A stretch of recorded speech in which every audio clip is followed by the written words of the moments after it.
एक दूसरी व्यवस्था तुमको कहना चाहता हूं। तुम्हें पता है तिलक लगाए बिना श्रावक दिन में नहीं दिखेगा तुमको, तिलक बिना का श्रावक नहीं दिखेगा। श्रावक को तिलक लगाना ही चाहिए, लगाना यानी कि लगाना ही चाहिए, और जैन तिलक ही लगाना चाहिए, दूसरा तिलक न मत लगाया करो। जैन तिलक कैसा होता है? प्रत्येक धर्म परंपरा ने अपने अपने तिलक की खोज की है और सभी परंपराओं का तिलक अलग होता है। हिंदू परंपरा में भी जो शैव होगा उसका जो त्रिपुंड्र होगा वो बिल्कुल दूसरा होगा, स्वामी नारायण वाला होगा, यूं होगा, होता है ना। सूर्यवंशी होगा उसका तिलक यूं होगा, और जैसे सूरज की किरणें होती हैं वैसा होगा। तुम लोगों ने देखा नहीं होगा मगर है, हमने देखा, होता है ना।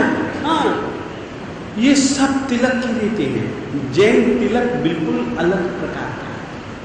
वो तिलक बिल्कुल इस बादाम जैसा है, नीचे से मोटा और ऊपर से पतला। ऐसा क्यों है? इसके पीछे कारण। अभी मैं अपनी आंख के पास में इसको रखता हूं, आंख में और इसके प्रकार में कहीं आपको अंतर दिखता है? ज्यादा आपने कई बार सुना होगा शिवजी की तीसरी आंख खुल गई उत्तरांचल में, नहीं सुना? तीसरी आंख खुल गई, क्रोध की आंख खुल गई। वो तीसरी आंख कहां होती है? खुलती कब है? क्रोध की स्थिति में। चंदन क्रोध को शांत करता है और वो आंख का रूप रंग बिल्कुल बादाम जैसा होता है, तीसरी आंख जैसा होता है। तुम कभी भी देखो शिव जी का नेत्र, होता है कि नहीं होता? गुस्से को शांत करने के लिए चंदन का प्रयोग था। जैन परंपरा में आदमी के क्रोध के समय कौन सा चक्र किस रीति से ज्यादा सक्रिय बन करके या निष्क्रिय बन करके आत्मा को नुकसान पहुंचाता है, उस समय जिस चीज का उपयोग हो सकता है वो चंदन है। इसीलिए जैन परंपरा में चंदन का तिलक इसी रीति का।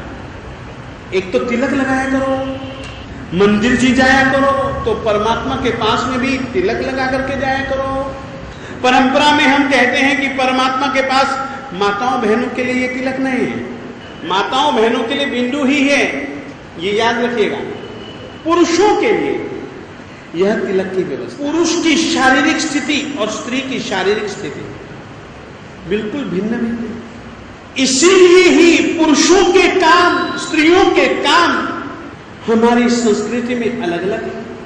पौरुष मन और स्त्रैण मन, पुरुष शरीर स्त्री का शरीर, इसकी व्यवस्था जुदा जुदा है। उसमें कौन सी चीज उपयोगी हो सकती है, किस रीति से उपयोगी हो सकती है, ये हमारे गुण दयालु महापुरुषों श्रुतधरों का बहुत गहरा चिंतन। उन्होंने यह परंपरा बनाई, उन्होंने यह मर्यादा यह नियम बनाया। इस कारण से हम आप लोगों से कहना चाहते हैं वहां पर भी जो देव देवी हैं, देवादिदेव के नवांगी पूजा होती है, देव देवी हमारे साधर्मिक हैं, साधर्मिक का सत्कार उस प्रकार के तिलक से करना चाहिए। जैसा तिलक तुम लगाओ वैसा तिलक उनको भी लगाओ। साधर्मिक हैं तो उनको जय जिनेन्द्र जय जिनेश्वर देता हूं। अब रहे गुरु जी महाराज, एक बात और तुमको कह देना चाहता हूं, नमो जिनानम जी अभ्यानम, ये जिनेन्द्र परमात्मा को नमन करने के लिए शब्द। देव और देवी की प्रतिमाओं के सामने जब कभी भी जाओ नमो देवानम नमो देवीनम बोलो, कभी भी नमो जिनानम मत बोलो, क्योंकि वो जिनेन्द्र परमात्मा नहीं है।